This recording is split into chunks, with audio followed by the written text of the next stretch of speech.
Hi guys, MrRoflWaffles here. This is your no-nonsense guide to the Mob of the Dead Easter egg. When you spawn in, make sure one of the players in your game is the Weasel character. That's the one with the flat cap.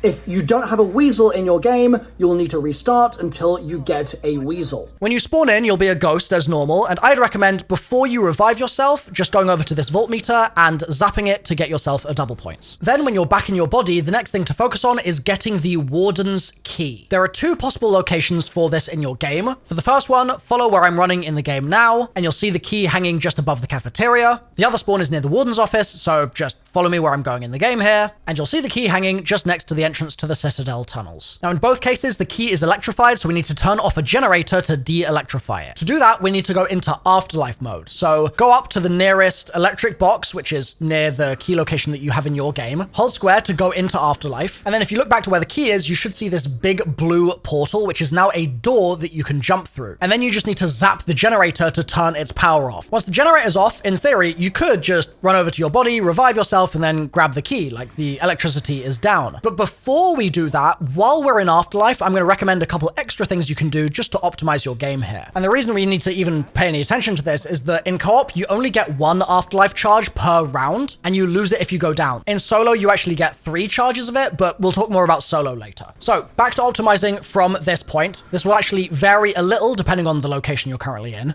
If you're at the Warden's office, continue to the right from where the generator is and zap this vault meter, and that's going to open the Warden's office door for you. If you're at the cafeteria though, when you're done zapping the generator, jump down and go into the Afterlife blue door opening next to the MP5 wall buy. Then take a couple steps inside, turn around and zap the vault meter above you to open the downstairs shower area. And if you have any trouble with this, by the way, the game is technically intending for you to do this little jump puzzle to get to the vault meter. So I'm just going to show you on screen right now what that looks like. You can do that as well, but this is just a little shortcut you can take if you're a no-nonsense kind of guy. Now, if you're really feeling bold, then 2 things can happen at this point. 1 is you can hit the like button on this video, but 2 is you can actually zap the Warden's office door and the shower's door all in one Afterlife. And I'll show you on screen here what that actually looks like. But while you're doing this, if your Afterlife meter on the bottom of the screen runs down to 0 before you revive yourself, you will die. So there's pretty high stakes there. So I'd only do this if you're feeling a bit more confident. And be wary that your Afterlife meter depletes the more you shoot and jump.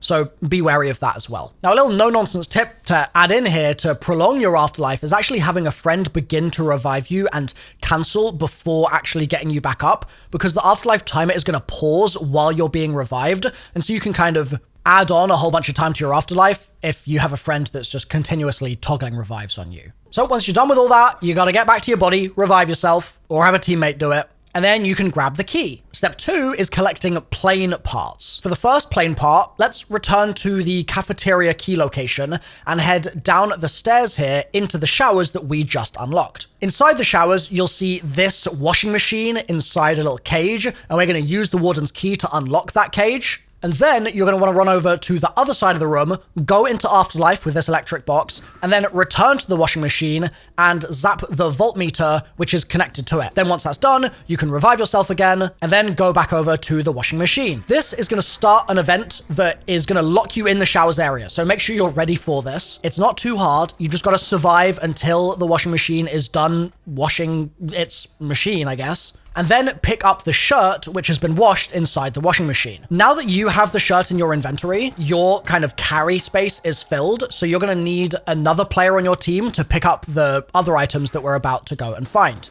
The exception to this is if you're playing in solo, then you can pick up multiple parts. But to finish this egg solo, you will also need a mod on PC. So I've linked that in the description if you want to go download that as well. So let's go find our second part. For this, open up this door in the right-hand side room connected to the showers area.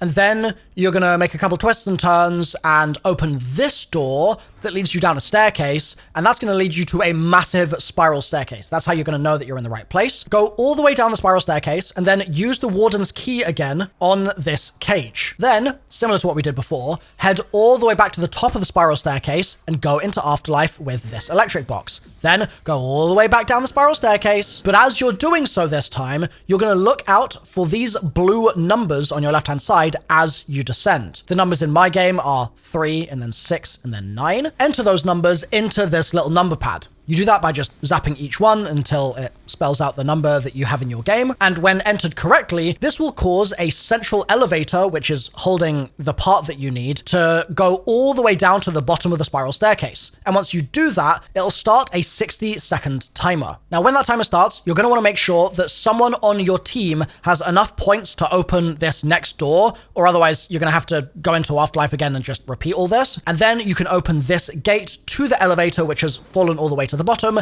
and collect the part from inside. So that's 2 parts down. For the third part, there's a cell in the Warden's office that we opened earlier in the game, and that holds a part, but it's blocked by an electric barrier. To disable it, you need to continue opening up to the generator room I'm showing you here. And in here, there are 2 generators that you can currently see, and there's actually a hidden third one as well. So for the first 2, just go into Afterlife and follow the blue wires on the floor to zap the generators and turn them off. And then for the third, you're going to need to go through this blue portal, and that will get you to the hidden third generator. With all 3 of those zapped, you can revive yourself. Then the last thing to do is use the Warden's key in the Warden's office to access the third plane part. For the fourth part, open the next door inside the generator room that leads to the docks area, and then use the Warden's key to unlock this gate just to the left of where the Tommy gun is. Now for this, you're going to need 2 players. Have both players go inside the gate, and then have one of them use the electric box to go into Afterlife. Then have the Afterlife player zap the voltmeter,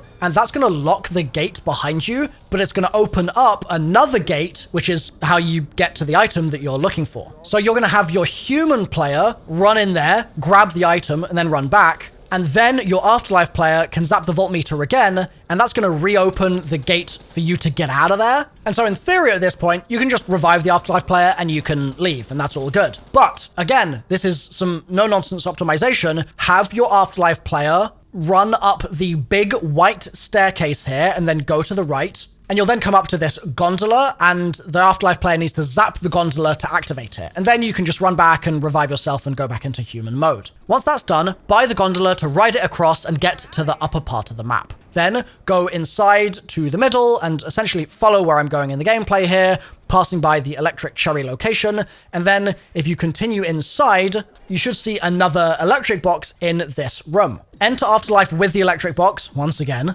And then in the corridor behind you, you'll see that there's a new Afterlife blue door opening. So go through that blue door and then jump up to the roof and head on over to this door where you'll find a voltmeter that you can zap, and that will unlock roof access. And then you can just revive yourself and head up to the rooftop. We've done all this now because at this point, we've already got 4 parts. Your team needs to start using those parts to build the plane. So have everyone that has a part just run over to the ramp and hold square to sort of start constructing the plane. And then once all 4 of those are done, you've just got one final part to grab. So go back to this room here, and in that room, you'll see that there is a little container. You just need to hold square on that container. That has the final part in it. So grab it and then return to the roof and build it onto the plane. Now, as you go through the game and you're collecting all those parts that I've just showed you and you're building the plane bit by bit, there's another task that it's also worth paying attention to as you go, and that's unlocking the Hell's Retriever. To do this, if you exit the spawn and then run up these stairs, you'll find a red dog symbol on the wall to the right-hand side,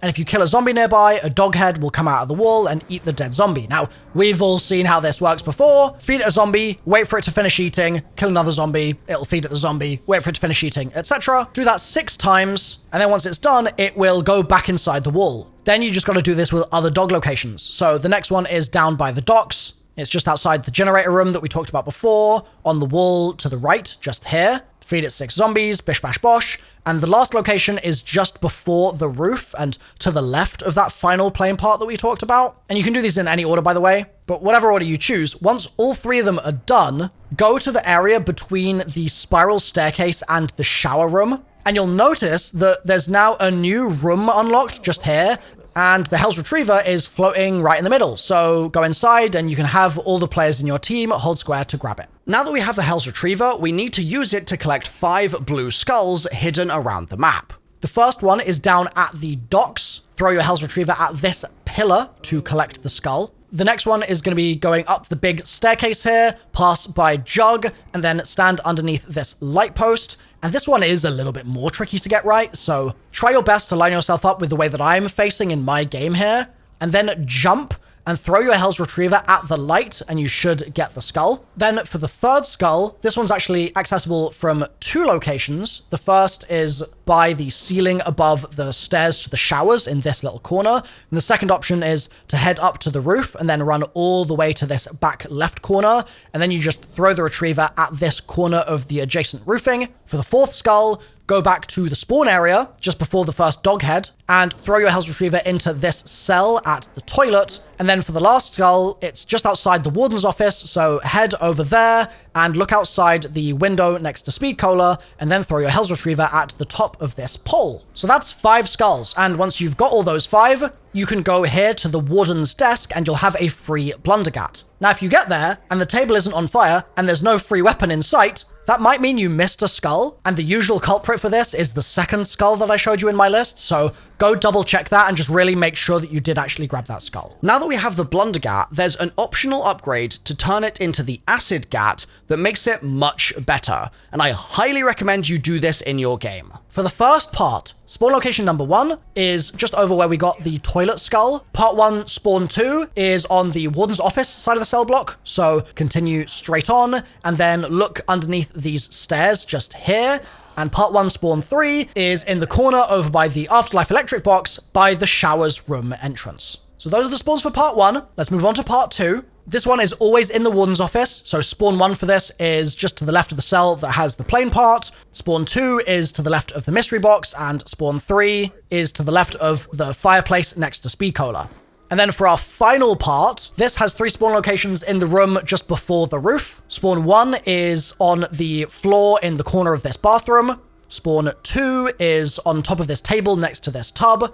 And spawn 3 is in the adjacent hallway on top of this table just here. So once you've picked up all 3 of the parts that you've had spawn in your game, take them to any build table and craft yourself the Acid Gat upgrade. Now speaking of those buildable crafting benches, there's one last remaining thing that is definitely worth doing in your game, and that's building the shield. And it's another one that has 3 parts with 3 separate spawn locations, so once again, I'll rattle through those all now. So for part 1, spawn location 1, head down the spiral staircase, keep going down, and then stop at the 3rd wall on the left-hand side, and check if that's the spawn in your game. If not, spawn 2 is towards the elevator from earlier. So keep going down and then look left once you go through this doorway towards the elevator. And spawn 3 is in this corner just before the generator room outside. So that's part 1. The second part is, again, contained in a little area, thankfully. So it's going to be in the generator room somewhere. Spawn 1 for it is just here. The second spawn for it is just here. And spawn 3 for it is just here. So that's part 2. The final part now is down by the docks. Spawn 1 for it is against this box just here. Spawn 2 for it is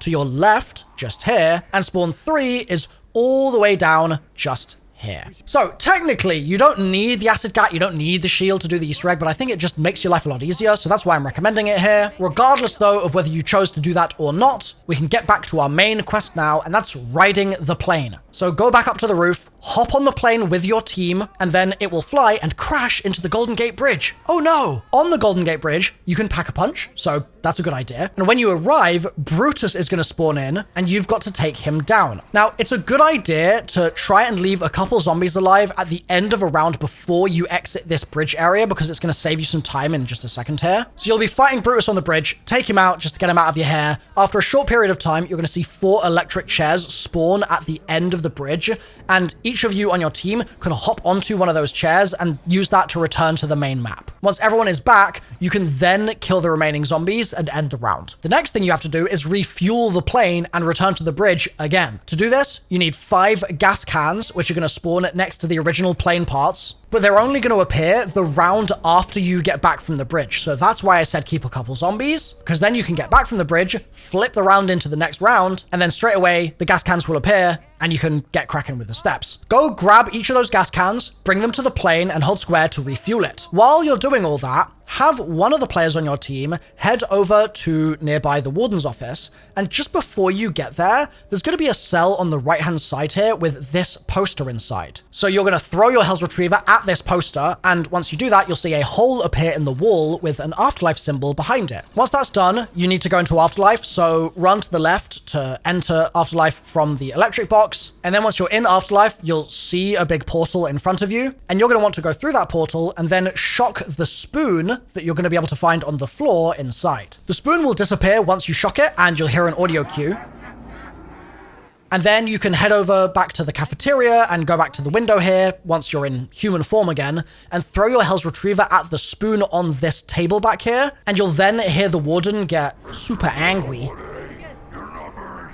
And this is a good thing. This means that you're on the right track. And while you're doing all this, or after you've done all that, like it doesn't matter which way around you do it, the other kind of task that we need to be focusing on is going back to the bridge with your team. So for your second flight, we've refueled it already with those gas cans. So get everyone to hop on the plane, go to the bridge, and then just like we did before, save a couple zombies, exit the bridge. Once you're back on the main island, flip the round, and gas cans will now reappear. Now I know this is a little repetitive, but you now need to do this again. So grab all the gas cans, refuel the plane, and then have your team hop on the plane and go to the bridge for a third time. Now this time round, we don't need to do the keeping a couple zombies alive trick because we don't care about the gas cans after this, so you can just go back to the main island via those electric chairs whenever you want. And once you get back to the island, you can then head over to the bottom of the spiral staircase where the numbers were before. With 3 plane trips under your belt, you should now see that the numbers are cycling randomly. And if they're not doing that, it means that you haven't done 3 trips, or it means that you haven't grabbed the spoon like I told you to before. Still, assuming it's working correctly in your game, have somebody go into Afterlife and quickly head back over to the number panel, and then enter the following 3-digit codes that I'm about to read out for you. So the first one is 101. Quickly type that in. Once you do that successfully, the numbers are going to re-scramble, and it's going to allow you to enter the next set of numbers. And to be clear, you don't have to do this all in one Afterlife. So you can do that first code. Next code is 872. Enter that. Maybe then that's a good opportunity to go revive yourself and then maybe have another teammate enter Afterlife and use up their Afterlife charge. The third code is 386. Wait for the numbers to re-scramble. And then the fourth code is 481. Now, once you've done all that, if you're in co-op, the screen is going to go black and white and you're going to hear some dialogue. But in solo,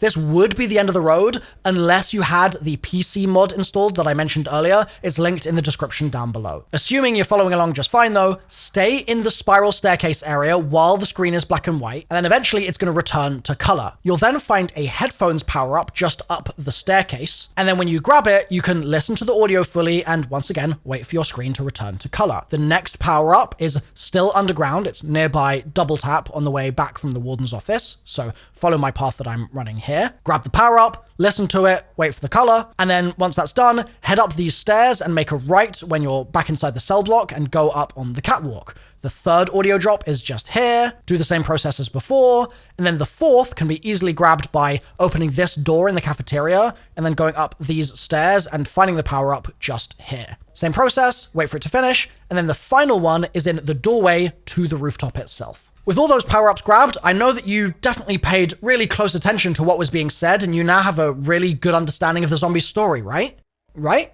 No? Okay, well, never mind. We'll just finish the Easter egg, shall we? The next thing to do is end the round, and then have you and your friends all enter Afterlife and hop onto the plane. You actually don't need to refuel the plane for this step. You just need to be in Afterlife and then have everyone hop on. And once everyone is there, the plane will fly towards the bridge for one final time. This time when you get to the bridge, it's going to be a little different. So the human version of you is going to be stuck in the electric chairs on the bridge. So you can head over and revive yourself. But once you've done this, the game becomes PvP. It's everybody against whoever is playing as Weasel. That's the guy with the hat. And you have a choice to make here about which ending for the Easter egg you choose. If Weasel dies, the cycle continues, and you will not get the achievement for this map or the trophy. But if Weasel kills the other players in the game, then the cycle is broken. And that will also mean that you've successfully finished the Easter egg. Drop a like if it's been useful, and subscribe to the channel for more no-nonsense guides like this.